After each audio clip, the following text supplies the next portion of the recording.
Hey guys, what's up? It's Finch and we're here for another Metagame Monday. We've been on and off with these for a while now, but I had finally gotten an idea for a video and I wanted to go ahead and put it out there. So today we're going to be going over some of the most controversial aspects of competitive Pokemon, be it abilities, moves, items, or so on and so forth. And we're going to discuss why they're controversial in the metagame, the impact they have in the metagame, how they warp the way we played the game not only now but maybe in the past or maybe will be in the future, and also anything else about them that is just of note. So we're going to have 6 example Pokemon that are able to really show off these characteristics in the metagame and go through their pros and cons and how they're able to execute strategy with them. And then we're also going to try and just draw more of a general conclusion on their effect on the metagame. Do I think they're personally ban-worthy or not? And I'm also going to open up the comment section for you guys to post your thoughts on them. So if you have any thoughts on the 6 Regenerator, Heavy Duty Boots, Teleport, Knockoff, Snowball abilities, which I'll get to more specifications on later, and Scald, please let me know in the comments. I'd prefer if you guys watched through and gave me your thoughts after I gave my thoughts, because I feel like that's the most organized approach. But hey, look, I know we all have busy lives, so if you just want to, hey, click the video and like, oh, we're discussing this, I'm going to leave my comment and then I'll watch later. That's totally fine too. Do what's ever best for you. At the end of the day, you guys are my viewers, and I just want you, above all else, to be happy, and I want things to be as convenient for you as possible, so I understand.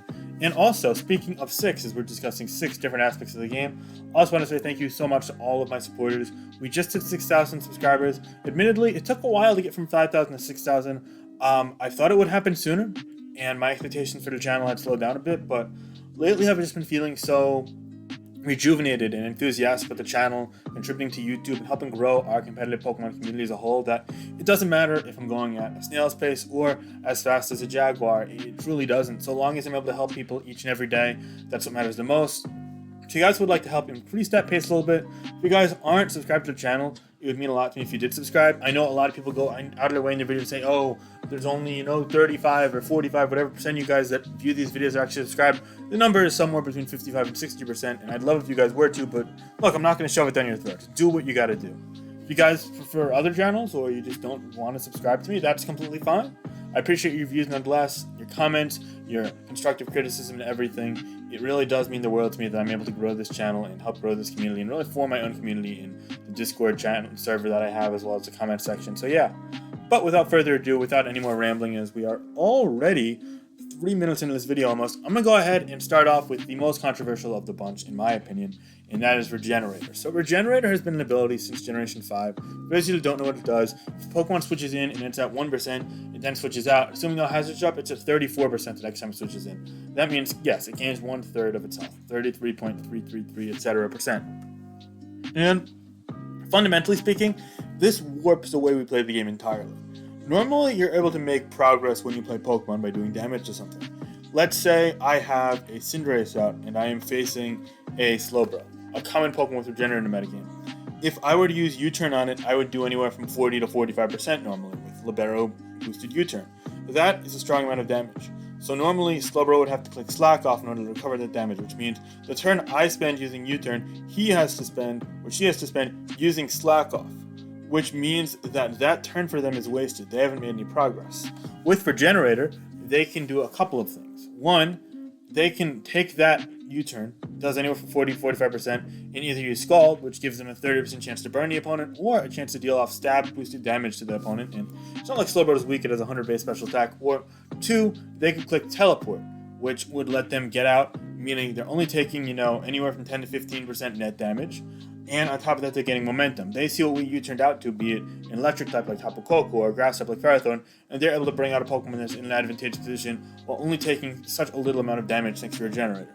In addition to this, they could also click something like Future Sight, which means that maybe they don't punish what we switched out to directly, but all of a sudden in a couple turns, they're getting their Regenerator and threatening another Pokemon potentially coming in on one of their teammates that could be a check encounter.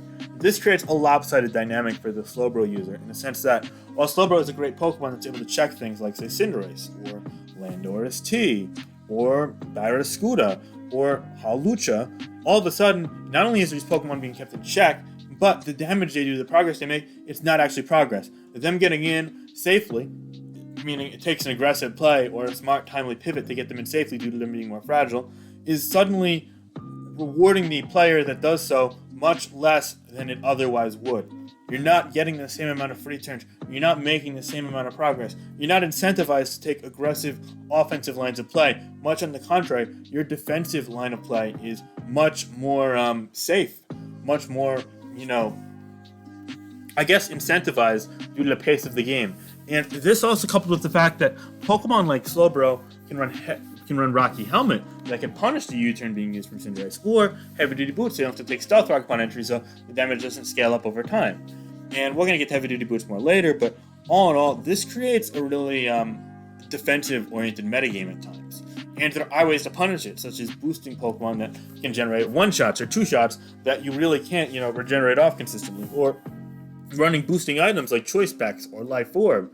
And yes, these things have drawbacks, but if you use them on the right Pokemon, and thankfully due to power creep and the abundance of strong offensive Pokemon dominating the metagame right now, just like defensive Pokemon, it actually leaves us in a pretty balanced state in the metagame, but you could argue that the balance is more of a weird fringe broken checks broken, where we've had things like Spectre, which recently got banned, things like Magearna, which might be getting banned in the future, or Cinderace, which may be getting banned in the future, and so on and so forth.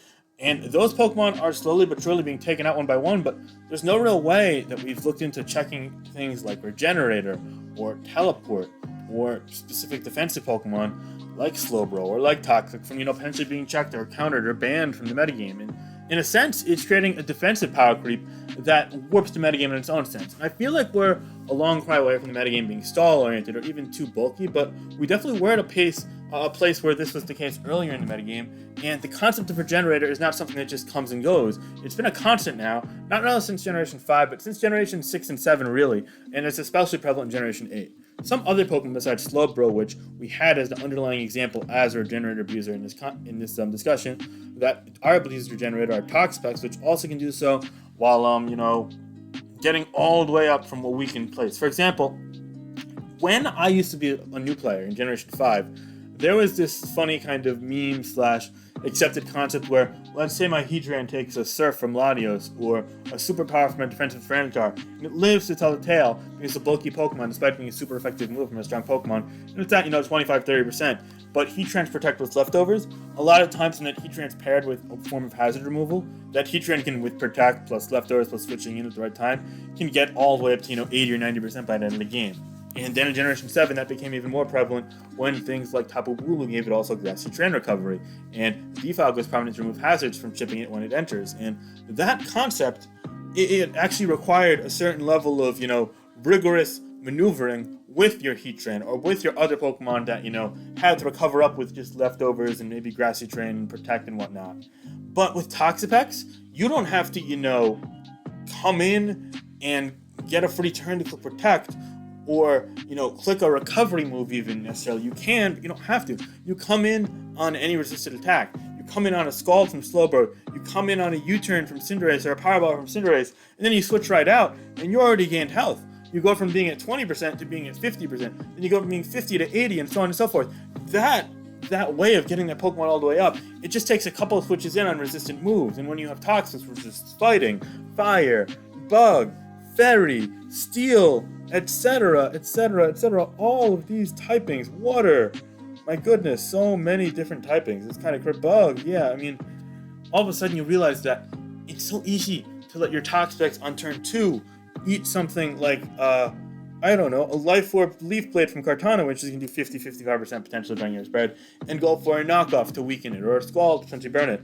Or even eat Earthquake from a Garchomp, even if it's Life Orb, you live that, and potentially get a Scald Burn, or a Toxic off, or a Toxic Spikes up, whatever it might be, and then suddenly, by the middle of the game, it's all the way back to full, and it's able to check another thing in the team. So, in a sense, when you normally have to prioritize your defensive Pokemon and make sure they check what they check, and that gives offensive players kind of a way to get a leg up on you, and maybe use their outplaying abilities to make progress, all of a sudden that is minimized, that is dwarfed in the context of the metagame. There are also more aggressive, offensive even, applications of Regenerator that are utilized in the metagame as well. Tornadus Starion, for example, is able to be a nice, aggressive pivot with things like Knockoff and Stab Hurricane and potentially U-Turn or even Nasty Plot sweeping sets, and it is able to be so effective due to its longevity with Regenerator as well as Heavy Duty Boots. It makes it a very good option in this metagame. The same can be said for Slowking Galar, which can rock an Assault Vest set with Regenerator, and it can consistently check Pokemon that otherwise wouldn't be able to, or otherwise have to use Slack Off consistently against. And this also is great because it has good offensive options, good coverage, coupled with the fact that Sludge Bomb Poison is an absolute menace to society as we know it. There are also some other Pokemon with Regenerator, two primary examples that are seen in the metagame, Arakiama Tangrowth and Heavy Duty Boots Slowking. Those Pokemon, while not OU via usage currently, they're both UU, are absolutely worth considering on your OU teams as well. However, Regenerator is not the only topic we're discussing, and if I go over 10 minutes on just Regenerator, this might as well be titled Finch Rambles About Regenerator Forever and Ever and Ever. And if you want that video, then comment, hey, Finch, I want to see the video Finch Rambles About Regenerator Forever and Ever and Ever and Ever, and I will show you a replay of me switching in between a Toxapex and a Slowbro when a Tornadus T for 150 to 200 turns, and we could all be happy there. But this is not that video, and I have a feeling that most of you don't want to see that video. In fact, I have a feeling that most of you don't like Regenerator very much, especially now that I've described the effects of it in the metagame. So let's go on to a totally different topic. In fact, not even an ability, but rather an item.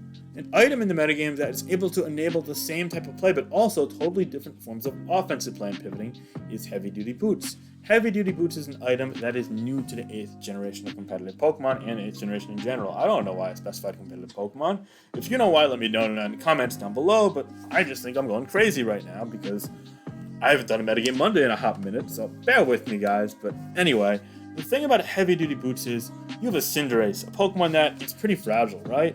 You've got 75 base defense, 75 base special defense, 80 base HP. It's not the most frail thing in the world, but it's definitely not as bulky as a Heatran. It might not be Blacephalon levels of frail on the Fire type spectrum, but it's closer to that than it is Heatran. You know, it's pretty fragile. You use a super effective move like a Scald from Slowbro, it's going to do 80%. Use an Earthquake from a Landorus or a Garchomp, it's going to die every single time.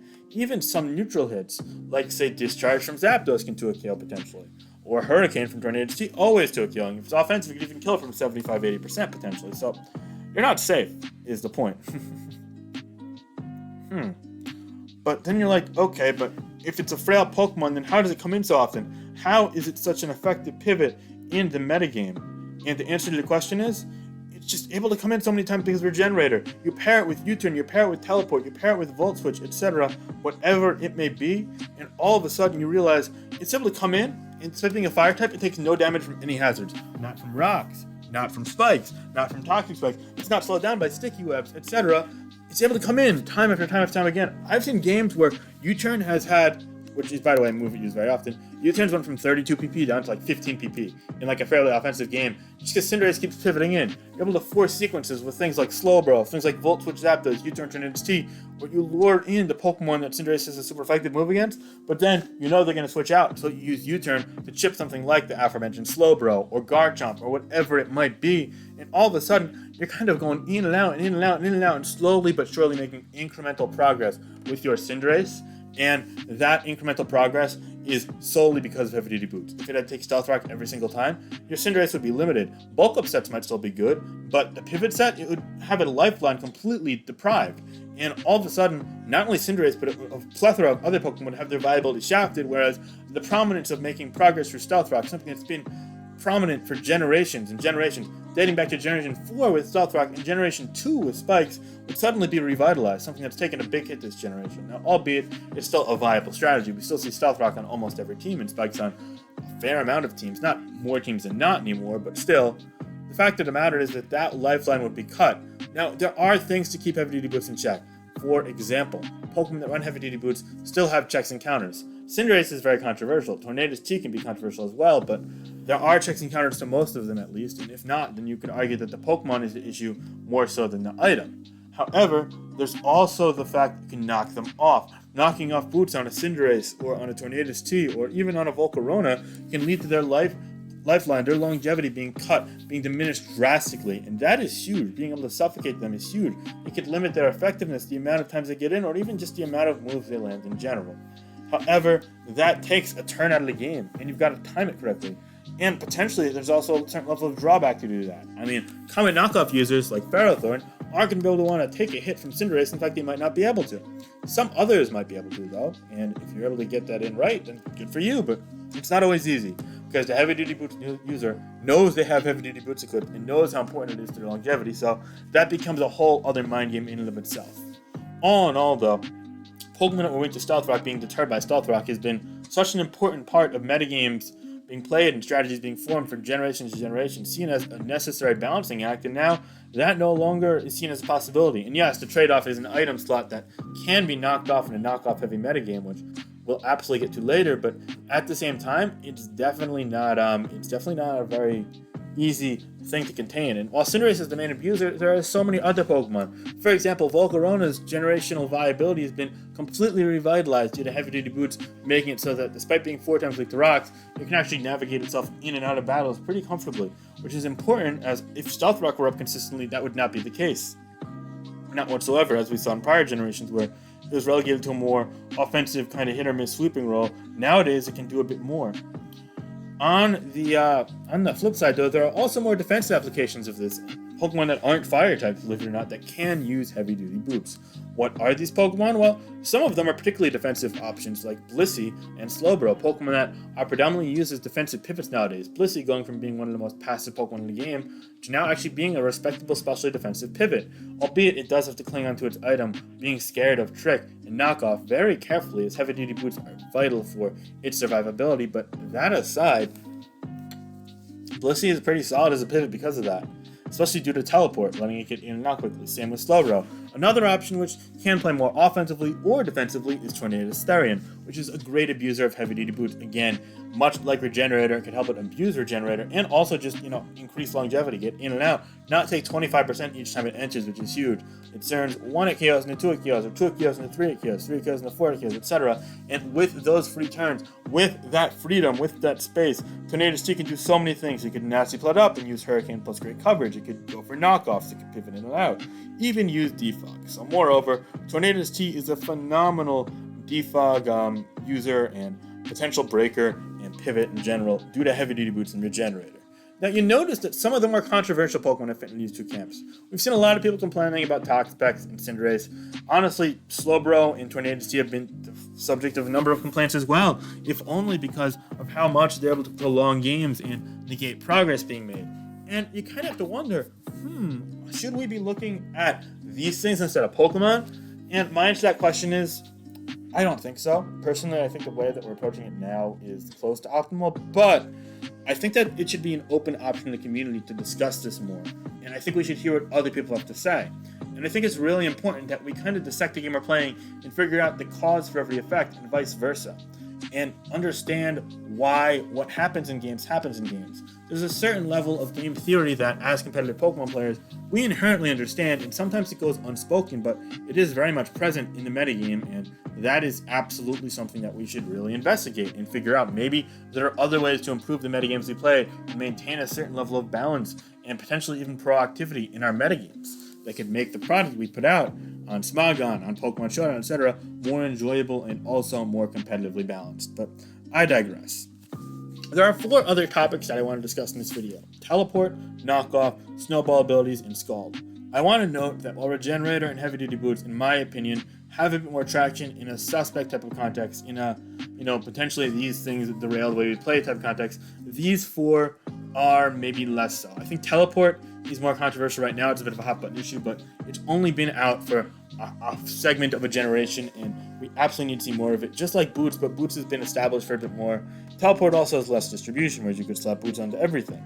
But then, especially the last 3, Knockoff, Snowball abilities, and Scald, I don't think I'd ban or do anything to diminish any of them in any capacity whatsoever, personally, but I know others have brought it up to me, and I do want to relay their concerns and also briefly touch on them. So while I went to a lot of depth on Regenerator and Heavy Duty Boots, spending 8 to 9 minutes really describing these singular aspects of the game in one kind of tangent, these might see a bit less attention in this video. And if you want to see a video dedicated to them, I absolutely can do that, but I want to hear that down in the comments below. I always love interacting with you guys, and I love to hear what you guys think, so let me know what you want to see, of course. Anyway, as for Teleport, it's basically like U-turn or Volt Switch, but instead of doing damage, it always goes last. It has -6 priority. In prior generations, it didn't really work like that. In fact, it was kind of regarded as a move that Alakazam, Free Evolution, Abra used in game that always had no effect when it was a wild Pokemon, or just switched it out in prior generations. And it was pretty funny, honestly, but yeah, no, it actually went from being one of the most irrelevant moves to one of the best moves. All of a sudden, we see things like Slowbro using it to help make it so that they get Regenerator quickly. Use Blissey as a pivot, and I think there's some proactive applications of it. I actually think things like Teleport Blissey or Teleport on Porygon 2 revitalizes their viability in the metagame, makes it so that they're able to be less passive options, and I think that's really cool. But seeing it in conjunction with things like Wish on Clefable or Regenerator on Slowbro, meaning that not only are you healing off, but you're also recovering, I feel like that combination actually is pretty cheesy and pretty controversial. I think that has the same effect on progress making, and that it diminishes it. It really makes it so that it's less incentivized, and I'm not sure how I feel about that, truth be told. In fact, in the upcoming player base survey, which is probably going to come out on Monday or Tuesday, by the way, that I'm working on right now. Well, not right now, but I have a tab open for it like right now, and I can't give you a sneak peek because that's leaking, but I promise you it's going to help us get towards the next steps of the suspect process. So if you guys have questions about that, then stay tuned, my friends. Stay tuned. But yeah, we're going to have a question about Teleport. I'd love to hear what you guys have to think about it. But anyway, I think Teleport's a really controversial part of the metagame. A lot of Pokemon that are solid can use it. A lot of pink Pokemon, in particular, Slowbro, Blissey, Clefable, Slowking, Porygon 2, Chansey. I mean, you see these pink bad boys. It goes without saying that these Pokemon are some real monsters to deal with, but I'm curious to see what you guys have to think about these Pokemon. Do you personally believe that Teleport makes it so that any of them are too good, or perhaps makes it that making progress is disincentivized enough to where it's a problem in the metagame, or do you find it to be more okay and tolerable than not? I'd love to hear what you guys have to think about Teleport. Personally, I'm just not sold on it being broken, but I think it's worthy of discussion. I'm not sold on any of these being broken, but I think these two, the two we discussed before, Regenerator and Boots, as well as Teleport, are really controversial in the metagame, and they change the way we play it. They kind of warp the tier around specific, defensive sequences, and I think that's important to note. Anyway, that's really my brief thoughts on Teleport.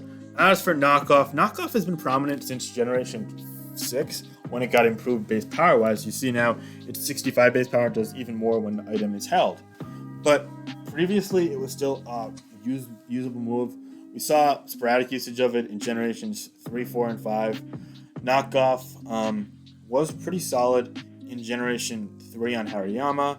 In Generation 4 we didn't really see a ton of it, although we've seen more of it on Clefable ever since it became more prominent in that metagame due to Magic Guard. Generation 5, during the generation itself we rarely saw it, but nowadays we see it on things like Gliscor or Ferrothorn and so on and so forth. A couple other Pokemon as well. But Generation 6 is really when it boomed up and it got that increase in base power and effectiveness, and that's pretty cool, especially since Dark-type moves are especially good right now. But in OU, it's kind of stabilized over the years, but still displacing items is huge. Losing an item suddenly cripples a Pokemon for the remainder of the game.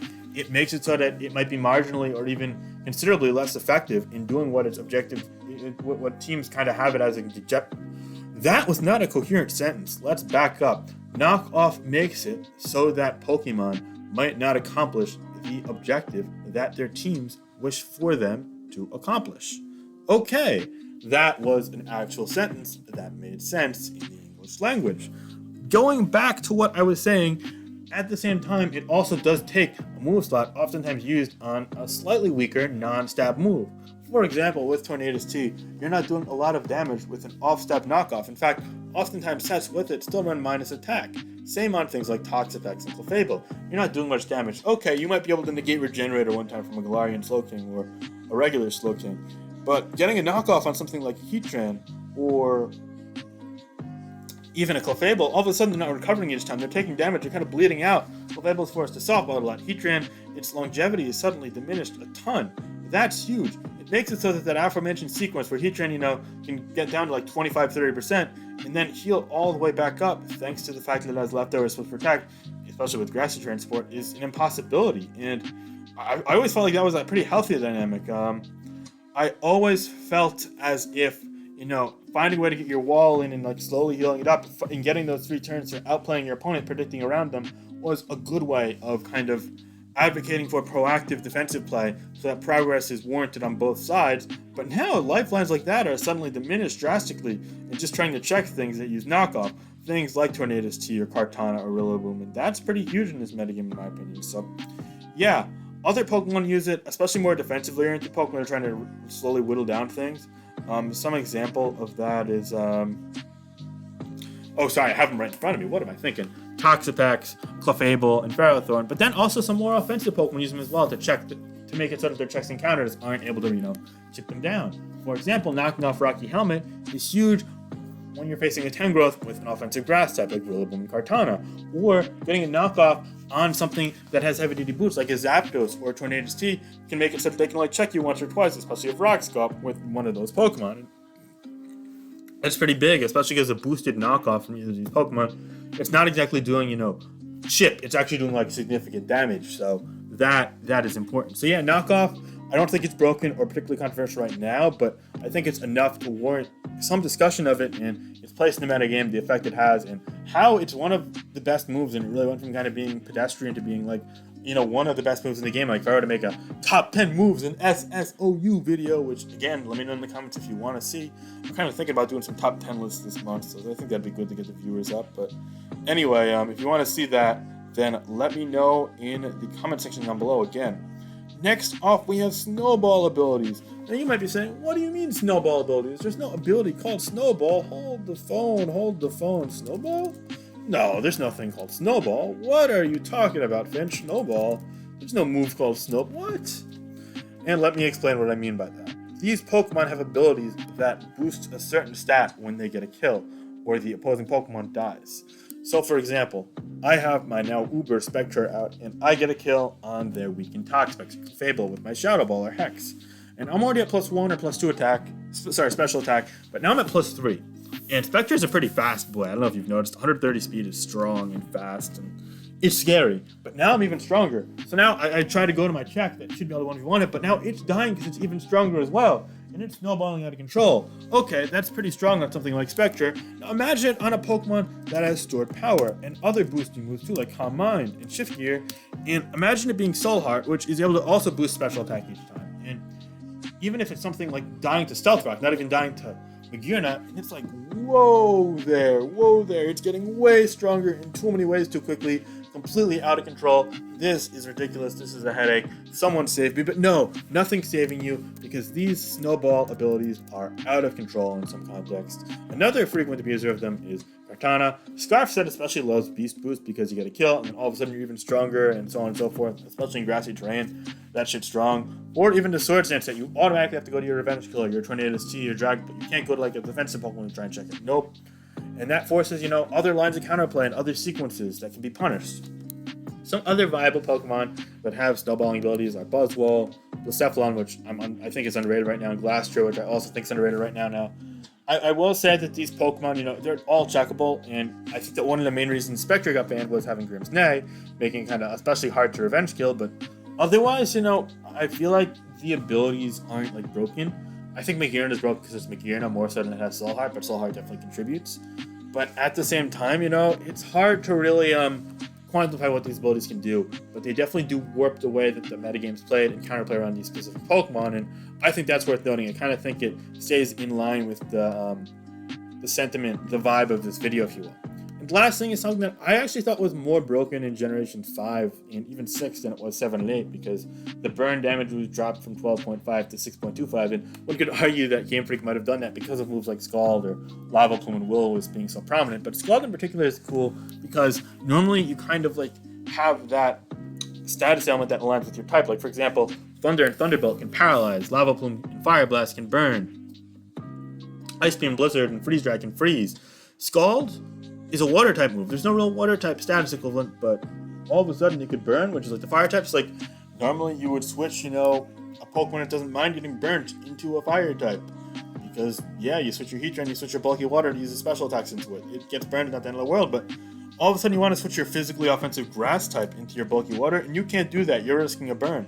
All of a sudden it adds a whole other level of offensive pressure and crippling ability to all these bulky waters. Things that would normally be relegated as passive before heavy duty boots, teleport, and Scald like Slowbro are now OU Pokemon that have legitimate offensive presences. Same goes for Pokemon like Pelipper, which, with Damp Rock and Scald and Rain Boost, problem. Toxapex, Slowking, even Suicune and Galarian Slowking, which can use it as well if used in the metagame, they're annoying. Albeit Iron Sliking uses more Earthquake and Hydro Pump, but still, it's worth noting. But yeah, all in all, Scald kind of going against the grain with that kind of secondary effect is pretty impressive. But it also warps the way we play around it, and I just think that's kind of a common thread among all these things, so I wanted to include it as well. I also just wanted a 6th topic because we just got 6,000 subscribers to the channel, guys. Again, thank you so much. And these are 6 things that I find controversial in competitive Pokemon right now. Please let me know your thoughts on them down below in the comments. Thank you for viewing. I just want to remind you guys that all the money the channel raises this month on mental health awareness, it's a really great thing that I feel like we're doing with this channel. And making this community just, treat each other well. Check up on your friends. Make sure everyone's doing okay. The world is going through a whirlwind of events right now, especially where I live. COVID's pretty crazy in my country. America's going through some times right now, but we are all hanging together. We got each other's backs. We love each other, and we're going to get through it. And I just want to say I really do. I love each and every one of my viewers. Thank you so much from the bottom of my heart for supporting the channel. And yeah, be sure to like, comment, subscribe if you guys enjoyed the video. It really does matter. It helps the channel grow, and it also just, it makes my day seeing, nice comments every day. It really keeps me going. So yeah, if you guys want to stick in touch or just be more in touch with the channel in general, be sure to check out the Twitter. I'll link to be down below if you'll hit me with a follow, or join the Discord. We got a very active chat, fun community going. So yeah, that's all great. And thank you guys so much for all the support. It really does mean the world to me. And yeah, all right, happy Metagame Monday, and talk to you guys later. Bye.